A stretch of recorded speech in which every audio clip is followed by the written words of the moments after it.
My little sister, she was a couple years old and she was staying with a friend. And so my mom decided to make the very brave decision to release me back to the state because we were having trouble staying in homeless shelters and things like that. She decided one day that that would be the better option for me. And so she did, and that's how I ended up at the Christmas Box house the second time. After a few months of being there, my sister was brought in one day, and that was a really good reunion. We ended up being adopted together after a couple of foster home placements. After we opened our doors, there were things that we discovered. We discovered there were benefits that we didn't know that were even more important than we realized. One of those is the opportunity to keep sibling groups together. It was a big thing for me because I think if I would have been separated right off the bat, I would have went like totally different. Just having them to definitely have that comfortability, because that's your comfort zone. You grew up around them, you went through all these situations.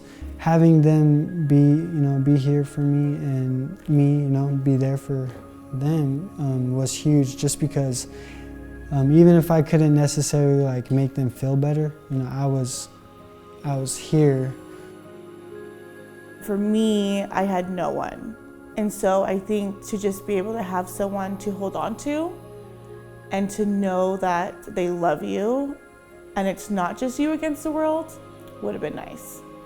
A lot of older siblings have been the primary caregiver because the parents, for one reason or another, haven't been able to. If you are parentified and you are used to taking care of your siblings and making sure that they're safe, and some adult, some agency comes in and tells you can no longer do that, that has had negative consequences.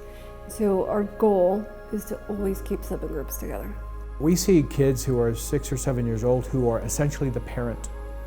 They're getting up in the morning, taking care of their siblings, making them lunch. They shouldn't have to be parents.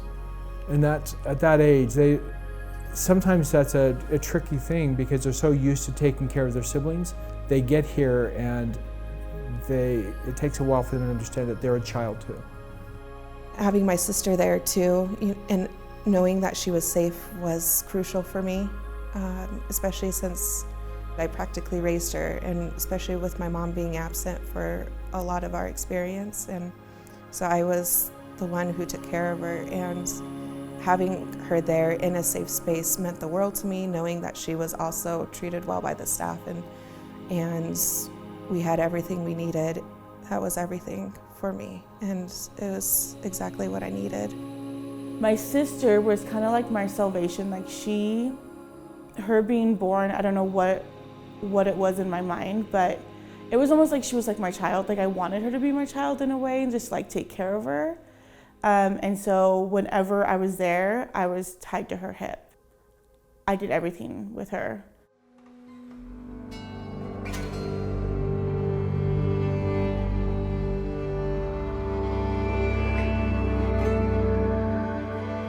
So I had this really beautiful experience. I'm at a book signing, and near the back of the line, there's this young teenage girl who just kept looking at me. It was like, hi, and she finally worked her way up. And when she's finally waiting there, I said, you can come forward. She was just so excited. And she walked up, and I said, well, come forward. I'll give a book. And she goes, Mr. Evans, my whole life I've just wanted to meet you.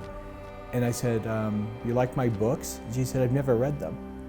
I said, well, why did you want to meet me? And she said, I'm a Christmas Box House kid. And I asked, how are you doing? She goes, I'm doing really well. And she said, you know what, I came in with my brother.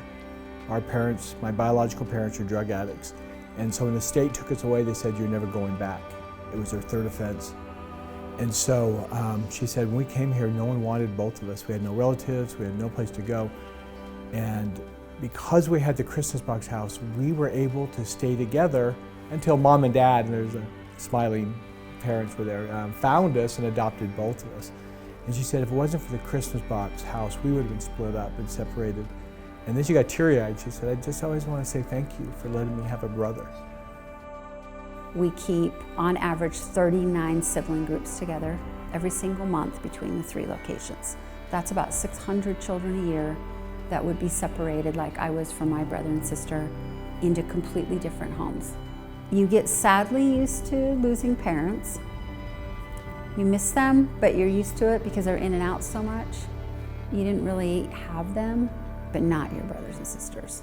It's a tremendous loss to be separated from your siblings. So the fact that we keep that many together every year is, in my opinion, one of the greatest gifts we can give them.